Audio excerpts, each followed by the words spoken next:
Close your eyes, take a slow breath, and let yourself drift into a different time. Tonight I'll guide you through the long and fascinating story of the Normans, one of history's most remarkable peoples. Their tale begins in icy seas and stormy voyages, and stretches all the way to grand castles, crowned kings, and the shaping of Europe itself. The Normans were born from the restless spirit of the Vikings, men who sailed their dragon-prowed ships down rivers and across coasts, always searching for new land, new wealth, and new opportunity. But unlike other raiders who came and went, these particular Vikings chose to stay. They settled along the northern shores of France, and in time, they were no longer simply Norsemen. They became something new. They became Normans. This is not just a story of battles and kings.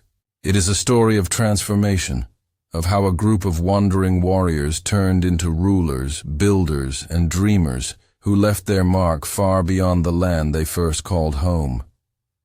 From the valleys of Normandy to the green hills of England, from the sun-drenched coasts of Sicily to the holy lands of the Crusades, the Normans carried their ambition everywhere. As you listen, picture the glow of torchlight flickering on stone walls, the soft roll of waves against wooden ships, the echo of chants inside mighty cathedrals.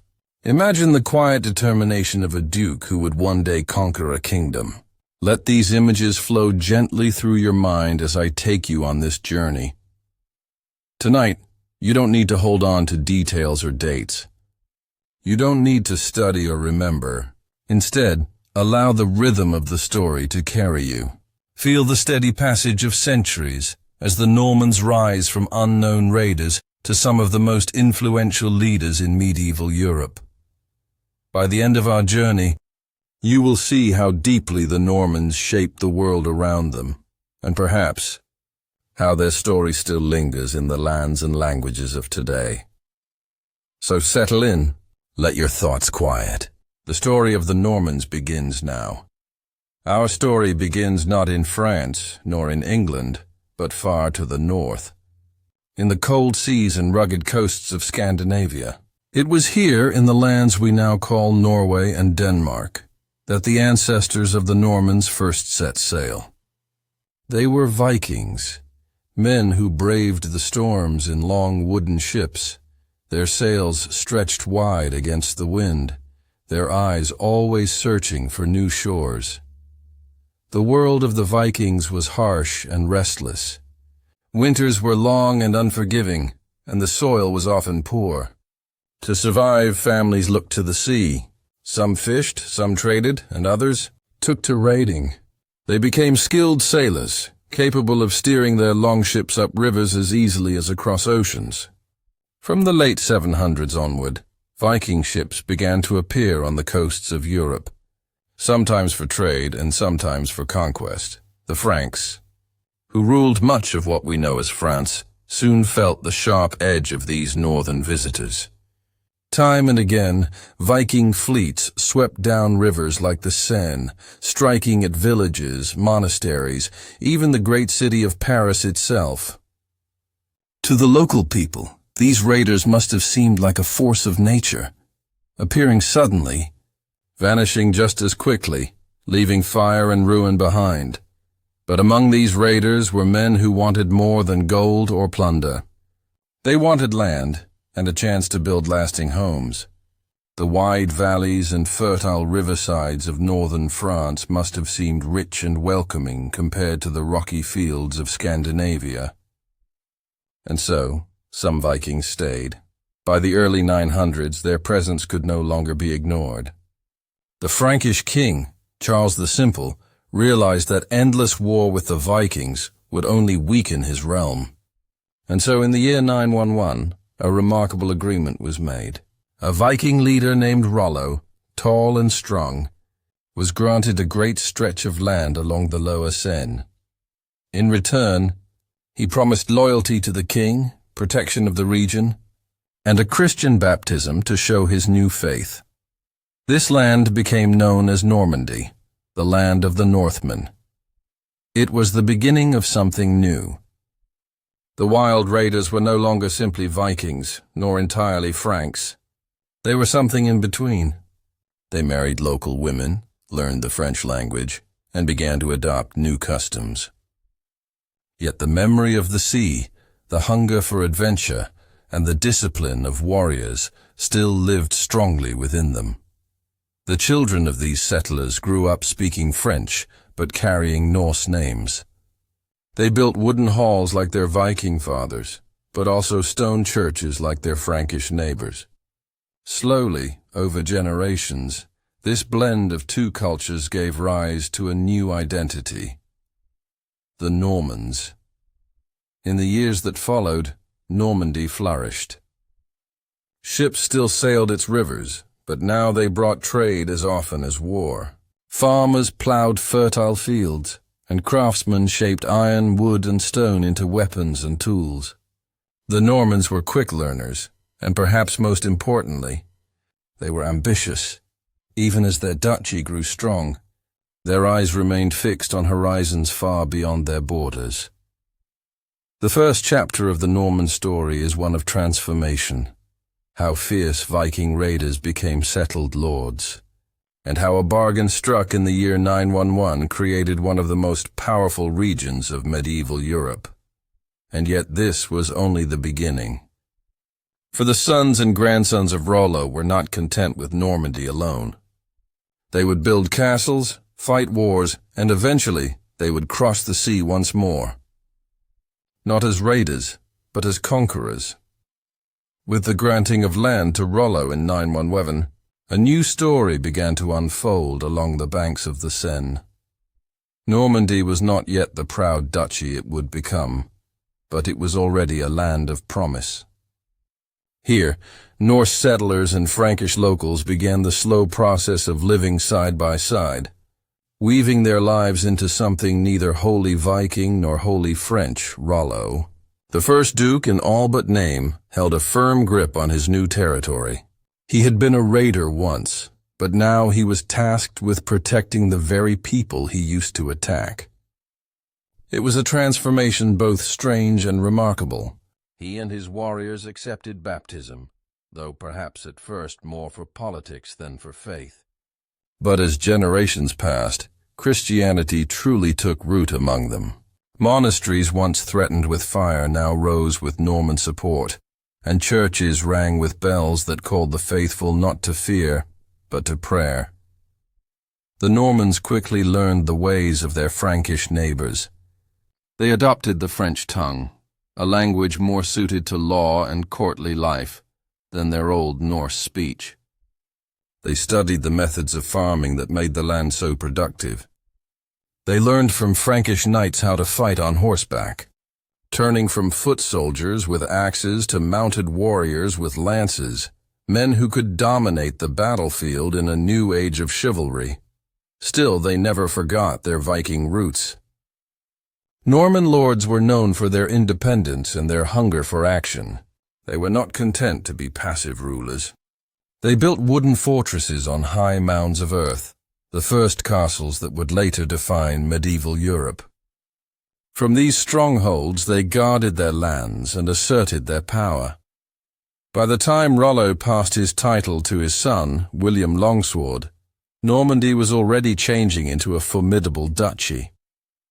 William, like his father, strengthened the bond between Norman rulers and their subjects. He encouraged ties with the Frankish court and fostered alliances that would help Normandy grow in influence. His reign showed that the Normans were not temporary settlers. They were there to stay. The people of Normandy, too, grew into their new identity. Imagine the bustling markets of Rouen, the duchy's heart, where traders sold furs from the north, wine from the south, and tools forged by local smiths. Picture the narrow streets filled with both French words and traces of the Old Norse tongue. In these places, the culture of Normandy was being shaped, dynamic, adaptive, and ambitious. The dukes of Normandy were not only warriors, but also builders and patrons of faith. Stone churches began to rise, replacing wooden ones. Monks copied manuscripts by candlelight, preserving knowledge that would flow across Europe. The Normans, once feared for destroying monasteries, were now among their strongest supporters. This shift tells us much about their character. They could change, adapt, and thrive in whatever environment they entered. As the 10th century moved into the 11th, Normandy grew stronger with each generation. The dukes extended their control over outlying lands, bringing more people under their rule. Norman knights became known for their discipline and effectiveness in battle. Their reputation spread beyond their borders. Other rulers began to notice that the Normans were no longer just former Vikings. They were rising powers in their own right. But it was within the ducal family itself that the greatest drama would soon unfold. For one of Rollo's descendants, a boy who grew up surrounded by both challenge and danger, would carry the Norman name far beyond its homeland. His name was William, later called the Conqueror, and his story would change not only Normandy, but the entire history of Europe.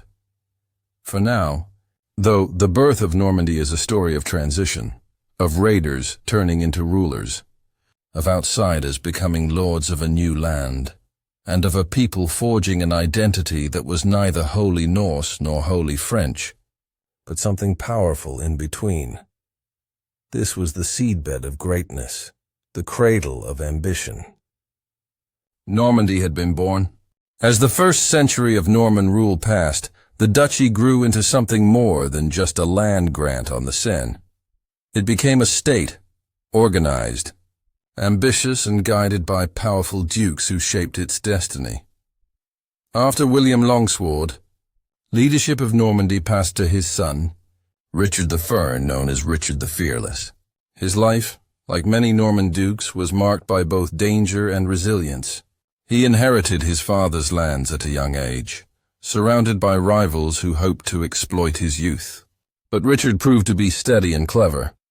He built alliances with neighboring rulers, including the powerful Capetians who would one day become kings of France. By the end of his long reign, Normandy was stronger and more secure than ever. Richard's son, Richard II, carried forward this legacy. Known as the Good, he expanded the duchy's influence both spiritually and politically. Under his rule, Normandy became known not only for its warriors, but also for its faith. Monks from Normandy traveled to distant lands to teach and reform monasteries, spreading Norman influence into the religious life of Europe. In return, learned men from abroad came to Normandy, enriching its culture with new ideas. The dukes also fostered the building of churches and cathedrals, symbols of both piety and power. When you picture medieval Normandy, imagine stone towers rising above villages, bells tolling across green valleys, and banners of dukes fluttering from castle walls. Life was still harsh and uncertain, but under the dukes, Normandy was taking on the shape of a society that balanced war with stability and faith with ambition. What made the Normans stand out was their ability to adapt and excel wherever they turned their energy. They had not abandoned their warrior spirit, but they now combined it with discipline and strategy. Norman knights, armored and mounted, became some of the most feared fighters in Europe. They trained for battle from a young age, learning to handle horses and lances with deadly precision. Their reputation as warriors would eventually carry them far beyond their homeland. Still, the dukes faced constant challenges. The kings of France, though weakened in this era, remained the ultimate overlords. At times, Normandy's power rivaled that of the French crown itself, creating a delicate balance of loyalty and rivalry. The dukes needed to show respect, but they also guarded their independence fiercely. To strengthen their rule, the dukes built castles across the land. These were not yet the grand stone fortresses we pictured today, but wooden towers raised on great earthen mounds called mottes. Surrounded by ditches and palisades, they dominated the countryside. From these strongholds, dukes and their vassals enforced law, collected dues, and prepared for war. The very landscape of Normandy was marked by these castles, symbols of the duke's reach. At the same time, the Norman court became a center of learning and culture. The blending of Norse energy with French refinement produced a society that valued both strength and intelligence. Stories of heroic ancestors were told alongside lessons from scripture. Dukes were expected not only to fight, but to rule wisely. By the early 11th century, Normandy stood among the strongest duchies in Europe. It was a land of proud knights, ambitious lords, and bustling towns. Yet, it was also a land of intrigue and danger, for the ducal line was never free from rivals and unrest. And then, into this world, a boy was born who would one day change everything. His name was William, the son of Duke Robert the First. His childhood was shadowed by uncertainty, for he was born out of wedlock, a fact that gave his enemies reason to question his right to rule. Yet fate, as always, would favor the determined. But William's rise is not for this chapter. For now, it is enough to see how the Dukes of Normandy turned a land of raiders into a duchy of power, armed with knights, castles, and faith, ready to step onto the grand stage of European history. The stage was set. Normandy was strong, its dukes ambitious, and soon their destiny would cross the sea into England.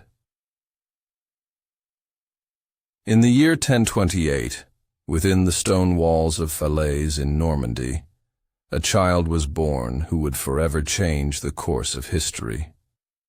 His name was William, the son of Duke Robert the First and a woman named Herleva, the daughter of a local tanner. Though William's blood tied him to the ducal line, his birth outside of marriage marked him in the eyes of many as an unworthy heir. They called him William the Bastard. When William was still a boy, his father died on pilgrimage to the Holy Land, leaving the young child as Duke of Normandy. It was a dangerous inheritance. Rival lords circled like wolves, eager to seize control. Yet William endured. His childhood was filled with peril, assassination attempts, shifting loyalties, and the constant threat of rebellion. But he grew up hardened, sharp of mind, and strong of will. As he matured, William proved himself both in battle and in governance. He demanded loyalty from his vassals and punished betrayal with firm justice. His stern discipline and natural authority earned him respect, even from those who had once doubted him. By his 20s, William had secured his place as Duke of Normandy. Yet William's ambition reached far beyond his duchy. Across the English Channel lay a kingdom rich in fields, towns, and trade. England in the mid-11th century was ruled by King Edward, known as the Confessor. Edward had no children, and the question of who would inherit the throne loomed large. According to Norman accounts, Edward, who had spent part of his youth in exile in Normandy, had promised William that he would be his successor. But succession in those days was rarely simple. Powerful English nobles, especially Harold Godwinson, Earl of Wessex, had their own ambitions. In 1066, when King Edward died, Harold seized the crown and was crowned King of England. For William, this was nothing less than a betrayal. Determined to claim what he believed was rightfully his, William began to prepare for one of the most daring invasions in medieval history. He gathered ships, knights, and soldiers from Normandy and beyond. With the blessing of the Pope, he framed his mission as both a rightful claim and a holy cause. The Normans built a great fleet of wooden ships, their sails ready to catch the Channel winds. That autumn, William's army landed on the shores of England. On October 14, 1066, the two forces met at the Battle of Hastings. Imagine the sight. Norman knights in mail, lances lowered, charging uphill against the solid shield wall of Harold's Saxon infantry. For hours the battle raged, arrows flying, swords clashing, the cries of men and horses filling the air. The Saxons held firm, but William's persistence and cunning tactics slowly wore them down. Legend says that Harold fell with an arrow to the eye, though the truth is uncertain.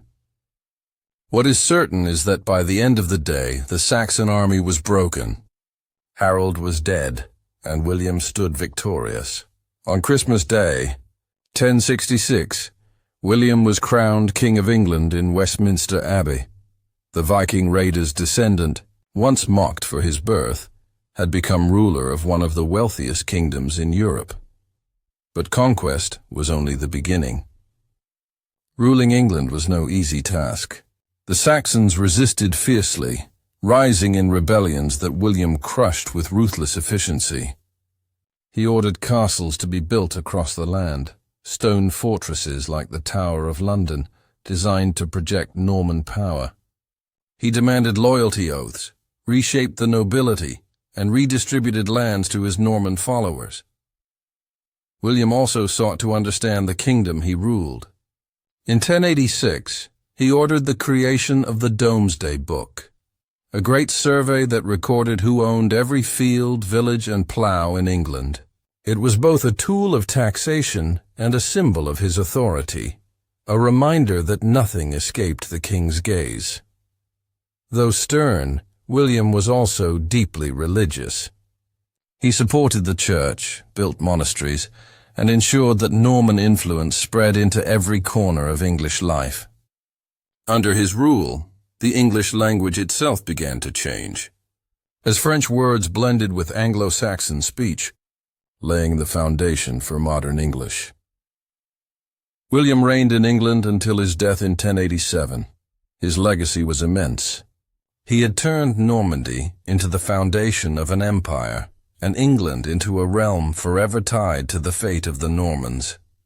From this conquest flowed centuries of rivalry between England and France and the shaping of the medieval world as we know it. William had begun life with a doubtful title and an uncertain future. Yet through determination, ambition, and the sword, he had carved his name into history as William the Conqueror. The victory at Hastings was only the beginning. When William the Conqueror placed the English crown upon his head, he did not simply replace one king with another. He transformed an entire kingdom. The England that had been Anglo-Saxon became Norman, and with it came changes that would echo through the centuries. In the years after 1066, William set about reshaping the land he had conquered. To secure his rule, he built castles across England, stone and timber fortresses rising above towns and villages. The Tower of London, still standing today, was one of his great creations, a symbol of Norman power watching over the heart of the realm. Wherever these castles appeared, they proclaimed to the people that a new master held authority. William also changed the ruling class. Most of the great Saxon lords who had once held power were stripped of their lands, replaced by Norman nobles who had fought by William's side. This was not done gently. Estates were seized, villages reassigned, and loyalty was demanded. For the common people, life may have seemed much the same: fields to plow, taxes to pay, but above them, the faces of power had changed. The Domesday Book, completed in 1086, showed the depth of William's control. Every piece of land, every ox and plough was recorded in this great survey. To read its pages is to see how thoroughly the Normans organized their new kingdom. Nothing was overlooked, for William believed that a king must know every corner of his realm. But William's reign was not without unrest. Rebellions flared across the land, especially in the north, where resistance was fierce. William responded with harsh measures, sending his armies to burn villages and devastate farmland in what came to be known as the Harrying of the North. It was a brutal campaign, and its memory lingered for generations. Through fear as much as loyalty, William secured his throne. When William died in 1087, his vast realm was divided. Normandy passed to his eldest son Robert, while England went to his second son William, known as William Rufus. This division created tension from the start. The two brothers often clashed, each seeking to expand his influence, while their younger brother Henry watched carefully for his own chance at power. William II, or William Rufus, ruled England with vigor, but little popularity. He was a capable warrior, often at odds with the church, and his reign was marked by conflict and heavy taxation. His sudden death in 1100, struck by an arrow while hunting in the New Forest, left behind suspicion and whispers. Whether it was accident or design, history cannot say with certainty. Seizing the moment, Henry, William's younger brother, claimed the crown. Known as Henry the Fur, he proved to be a shrewd and effective ruler. He married Edith, daughter of the last Anglo-Saxon king, to unite Norman and Saxon bloodlines. He strengthened royal justice, expanded the role of royal officials, and sought to bind England more closely to Normandy. Under Henry, the English court grew more sophisticated. Scholars were welcomed, clerks recorded laws and decisions, and the machinery of government became more organized. Yet, like his father, Henry also ruled with a firm hand. Those who opposed him felt the weight of his authority. The Normans were no longer simply conquerors. They were kings, administrators, and builders of a new order. But their position remained precarious. Normandy and England were bound together by their dukes and kings, yet always under threat from powerful neighbors, especially the kings of France who wished to reclaim control over the duchy. Still, during these decades, the Normans left their mark on England in ways that would never fade. They brought with them the feudal system, organizing society into lords, vassals, and peasants bound by ties of service and loyalty. They built magnificent cathedrals, their arches soaring skyward, symbols of faith and grandeur. They left their imprint on language too, as Norman French mingled with Anglo-Saxon to form the roots of English as we know it today. The Norman kings of England, from William the Conqueror to Henry the, ruled with a mix of strength and innovation. They were not gentle rulers, but they were determined ones. Their castles, laws, and institutions shaped England into a kingdom that would endure through the centuries. And while they consolidated power at home, other Normans looked outward, to new horizons, new lands, and fresh adventures. For the restless spirit of the Normans had never been content with one kingdom alone. Soon, they would ride south, to Italy, to Sicily, and even to the lands of the Crusades. The story of the Norman kings in England is one of conquest, transformed into governance, and of warriors turned into monarchs. Yet even as they ruled from London and Winchester, their kinsmen prepared to carry the Norman banner to far-off shores. The age of expansion was about to begin. The Normans were never a people content with stillness. Their Viking ancestors had crossed seas in search of fortune, and though the Normans now spoke French and prayed in Latin, that hunger for adventure burned just as strongly. By the 11th century, Norman knights and adventurers were setting their eyes far beyond Normandy and England, looking southward to warmer lands where opportunity called. In Italy, the political landscape was fragmented. The southern part of the peninsula was a patchwork of Lombard principalities, Byzantine territories, and Muslim-ruled lands in Sicily. It was a place where ambitious warriors could rise quickly, and where men of skill and daring were often welcomed, or at least tolerated, for their ability to tip the balance of power. Norman knights first arrived in southern Italy as mercenaries, hired by local rulers to fight their endless wars. They were valued for their discipline, their cavalry tactics, and their determination. One group of brothers from the Hauteville family rose quickly among these adventurers. Tancred of Hauteville's many sons, Robert Guiscard and Roger among them, would carve out a Norman dominion in the south. Robert Guiscard was bold, ruthless, and brilliant. He defeated Byzantine armies, seized territories, and established himself as Duke of Apulia and Calabria. His younger brother Roger turned his eyes toward Sicily, then ruled by Muslim emirs. Over years of campaigns, Roger gradually conquered the island, blending Norman, Arab, and Byzantine traditions into a rich and diverse kingdom. By 1130, Roger's son, Roger II, was crowned King of Sicily, ruling over a land unlike any other in Europe. In his court, Norman knights mingled with Arab scholars, Byzantine officials, and Latin clerics. Architecture from this era, such as the Palatine Chapel in Palermo, still shows this extraordinary mixture: mosaics of Byzantine style, Arabic arches, and Norman stonework all in one. It was a kingdom where cultures blended, producing art and knowledge that shone across the Mediterranean. While some Normans built kingdoms in Italy and Sicily, others sought glory in the East. When the First Crusade was called in 1095, Norman knights were among the eager participants. Bohemond of Taranto, another of the Hauteville family, marched across Byzantium into the Holy Land.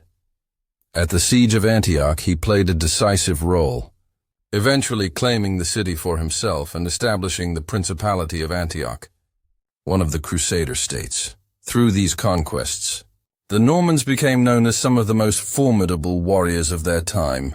They carried with them not only their lances and swords, but also their adaptability. In Sicily, they ruled over Muslims and Greeks with a surprising degree of tolerance for the era. In Antioch, they blended into the politics of the Levant, balancing between Byzantines, Armenians, and Latins. Their expansion also enhanced their reputation back in Europe.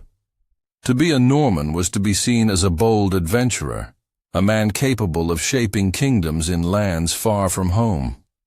From Normandy itself through England, into southern Italy, Sicily, and the Crusader states, the Normans had spread their influence like few peoples of the Middle Ages, but expansion brought challenges as well.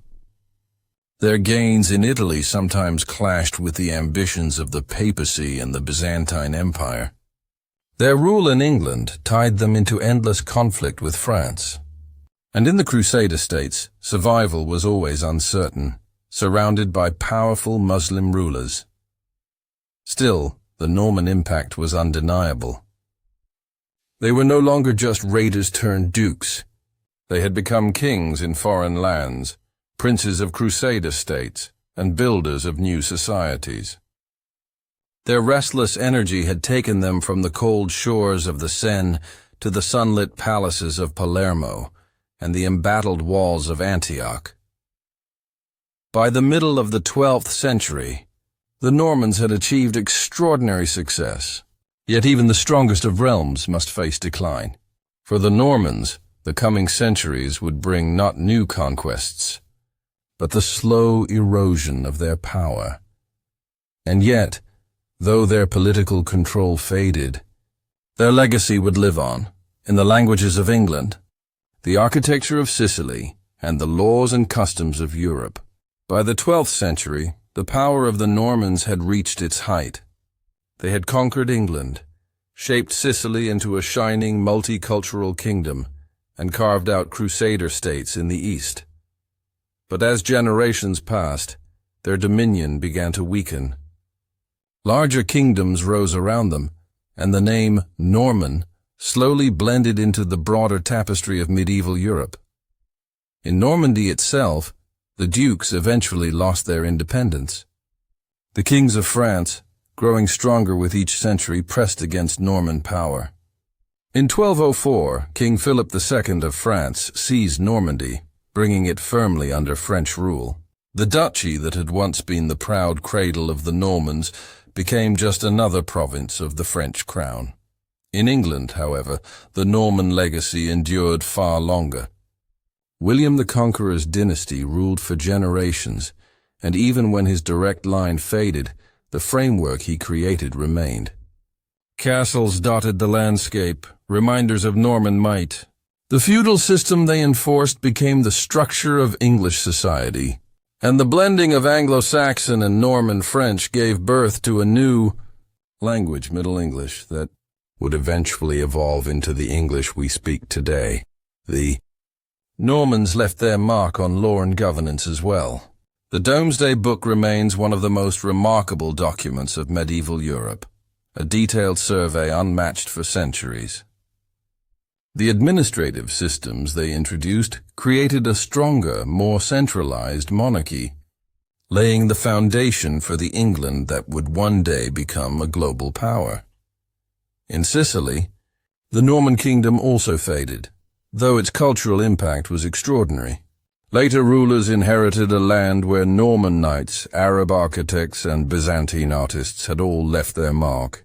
The mosaics, palaces, and churches of Norman Sicily still stand as testaments to a society that, for a brief moment in history, embraced diversity and creativity in a way that astonishes even now. The Norman presence in the Crusader states did not last, but it added another layer to their reputation as fearless warriors and opportunistic rulers. Antioch eventually fell, but for nearly 2 centuries, it stood as a reminder of Norman ambition, reaching even into the heart of the Middle East. Beyond politics and conquest, perhaps the greatest Norman legacy lies in architecture. The Normans were master builders, raising stone castles and churches with a style that came to be known as Romanesque. Thick walls, rounded arches, and soaring towers marked their creations. These buildings were not only fortresses of power, but also symbols of faith and endurance. Many survive to this day, from the White Tower in London to the grand cathedrals of Durham and Caen. The Normans also left behind a spirit of adaptability. They were never afraid to take what they found in foreign lands and make it their own. They blended Norse courage with French culture, Anglo-Saxon traditions with Norman rule, Arab and Byzantine artistry with their own tastes. Wherever they went, they absorbed and transformed, creating something unique. By the late Middle Ages, the Normans as a distinct people had disappeared. They no longer sailed under their own banner, nor claimed new kingdoms in their name. Instead, they had been absorbed into the larger nations of Europe. But their influence remained, written into the stones of castles, the pages of law codes, the syllables of language, and the very memory of nations. Today, when we look at the history of Europe, the Normans stand out not only for their conquests, but for their ability to shape the world around them. They remind us how a small group of restless raiders could, through ambition and resilience, transform themselves into kings and builders. Their story is one of beginnings and endings, of rise and decline, but most of all, of legacy. For though the Normans themselves are gone, their mark on history is indelible. And so, as our journey with them draws to a close, we see how the arc of their tale mirrors the great flow of history itself. Restless beginnings, bold achievements, and enduring echoes long after the people themselves have faded. The Normans remind us that history is never still. It is always moving, always reshaping, just as they did. And now, as the story of the Normans draws to a close, let your mind drift across the centuries. Picture the quiet ruins of an old Norman castle, standing beneath the moonlight.